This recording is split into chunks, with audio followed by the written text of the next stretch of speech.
May mga tanong nga. Paano, Boss Buds, kung kulang, pwede ba kaming bumoto sa mga Marcos? Ang dami namang ibang iboboto, ba't kayo kukuha sa Marcos? Yan nga yung mga yan nga yung gusto nilang tsugihin si BP Sara, gusto nilang impeach.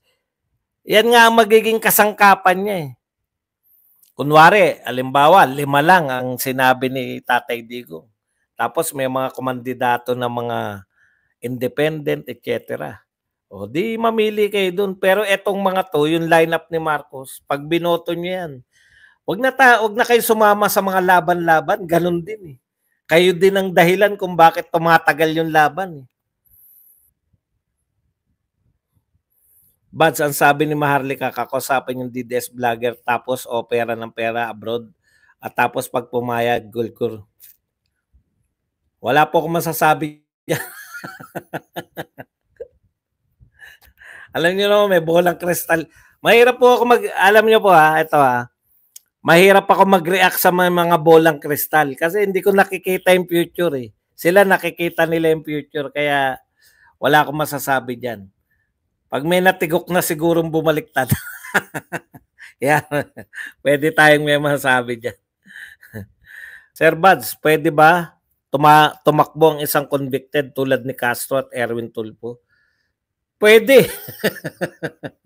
Ayan nga tatakbo na nga sila Bagong survey ng Publicus Asia, pinakahuli na ang DepEd sa trust rating. Umalis na si BP Sara, kulelat na kayo. Ibig sabihin, si BP Sara lang ang nagpapabango sa DepEd. Mas maganda siguro, Sir Buds, kung ang boto lang natin ay ang PDP slate. Wala nang iba para siguradong panalo sila. Lahat tingin ko mas maganda yung Sir Buds, PDP lang, wala nang iba. Imelda, ang katotohanan ng buhay, no, sa Pilipinas, hindi lang po two-party system kasi, 'di ba? Halimbawa, si Marcoleta, may partido 'yan eh. Ibig sabihin, porket hindi siya PDP, hindi na natin siya iboboto. Hindi ba kayo nanood ng ano? Yun po yun eh. Ang Pilipinas, hindi naman siya two-party system eh. No, pwede po siyang maging maiboto natin dahil pro Duterte siya eh. Kung 3 lang ang PDP plus Marcoleta, then 4 lang ang boto natin para wag tayo mag-contribute ng numero sa iba. Strategic voting ng kasilang Cruz sila ang 2025. Okay lang, kulang sa 12, wag sosobra. Kaya organic tayong Duterte supporters kasi no money involved. Walang dapat iboto sa BBM lineup. Ako malaya kayo eh. Pwede rin naman yun. Maganda rin yung sinasabi nila. Para hindi na makadagdag kayo sa iba. Pero ang kalaban lang naman talaga natin, ito totoo lang ang kalaban lang talaga natin na may pag-asang manalo, ito sa lineup ni Marcos eh. Yan lang talaga. Dalawang lineup lang po ang may pag-asang manalo. Yung lineup po ng mga Dilawan, yung Chekebam, wala na po yan. Yan lineup ng ng mga Makabayan Black, wala po mananalo diyan. Lineup ano pa ba? Yung lineup ni iba pa yung may lineup din sarili si Calyodi. Wala rin po yan. Kaya ang pinakakalaban lang natin, ito talagang lineup ni Marcos.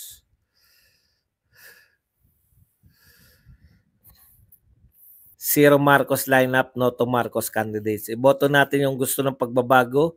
Yung datihan na gustong tumakbo, malabo na yan na pagbabago. Actually, inihintay ko kung ano yung sasabihin nilang bago. Wala naman eh. Sabi ni Lacson, I will not reinvent myself. O di as is pa rin siya. Ang concern naman ni Tito Soto, yung kaguluhan sa Senado. Ibang gusto natin maganap eh. Ang gusto natin maganap, ilantad yung mga nagaganap ngayon, nasaan yung mga pera ng tao, nasaan yung mga pinagbentahan ng mga privatization na yan. Sana kunin ni Trillanes si Alimango sa pagka-vice alcalde sa Caloocan para swak sila pa rin. Hindi, Yung sinasabi nyo, tatakbo na sa, ano eh, sa party list. Tama, Boss Bads, kulelat ang DepEd sa latest survey. Umalis lang si BP Inday Sara. Pansinin mo, boss, buhat na umalis si BP Inday Sara, wala na rin balita sa DepEd. Dati naman kasi yung DepEd, no, hindi naman po ano yan. Kita mo, masisira na karir ni Angara dyan. Yan ang kanyang last na. No. Wala pong na-produce ang DepEd na tumaas pa yung karera. No? Kita nyo si Briones, wala na. Si Luistro, wala na. Meron pang isa dati na politikong-politiko noon napunta sa DepEd na wala na. Si Jesly Lapus, nawala na sa ere. Lahat na napupunta sa DepEd. Eh. Dead end dyan eh. Dead end dyan ang mga political career. Kaya si Sara nilagay dyan. Trap yan eh. Trap kay BP Sara yan. Nakuha nyo? Wala pong matagumpay na taga-DepEd na umakyat pa yung panunungkulan. Wala. Lahat po na napunta sa DepEd. Wala. It's a numbers game tayo.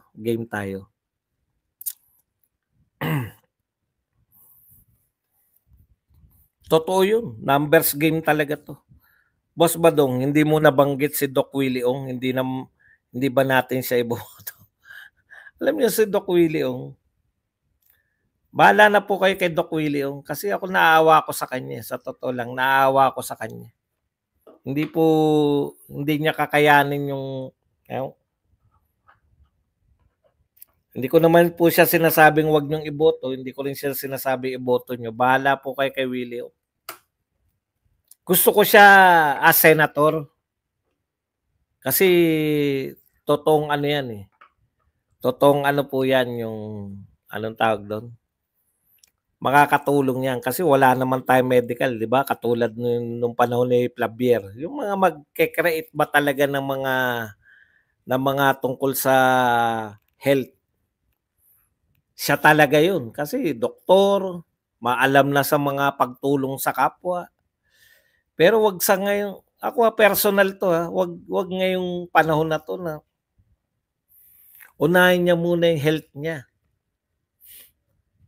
Natumbok mo sir, gusto nila masira si BP Inday Sara kaso magaling tunay si BP Sara kaya pahiya sila.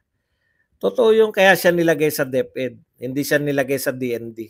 Ang DND, karamihan po na napunta sa DND. DND po kasi talaga yung pinakasikat na ano eh, na kung gusto mo sumikat na politiko, ilagay ka sa DND. Ewan ko itong DND natin ang hindi sumikat. Sige po. Kala ko pa naman magaling yan si Gibo dahil yan ang projection niya. Magaling.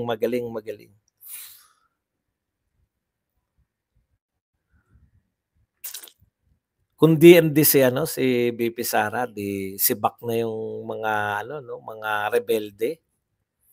Taas ng ano niya, no? Talagang dami na pong DND na sumikat eh.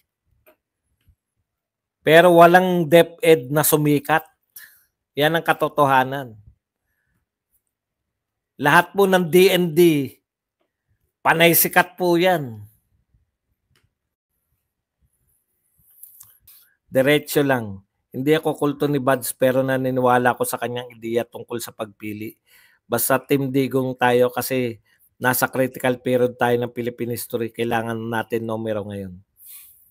We need numbers ngayon kaya pag napanalo natin si Pe, kaya nating ipanalo lahat ng lineup ni Inday Sara sa 2028 election. Hindi naman, yung ngayon lang, yung mapigilan sila sa balak nila kay BP Sara. Kasi walang pag-asa manalo yan eh. Pag nariyan si BP Sara, lahat ng kalaban. Kaya nga wag na kayong maarte pa. I-vote Ipe, lahat sa taas ng kamay ng PRRD, BP Inday Sara. OFW in Taiwan, we don't die, we multiply. Nakita nyo naman, si Vic Rodriguez mukhang endorso ni Baste. Madikit na sila eh. Wala akong problema. Basta in-endorse ng Duterte. May laban tayo kaysa hindi in-endorse. Nasa kabilang panig. Napakasimple lang po ng very practical lang po yung reason ko diyan, eh.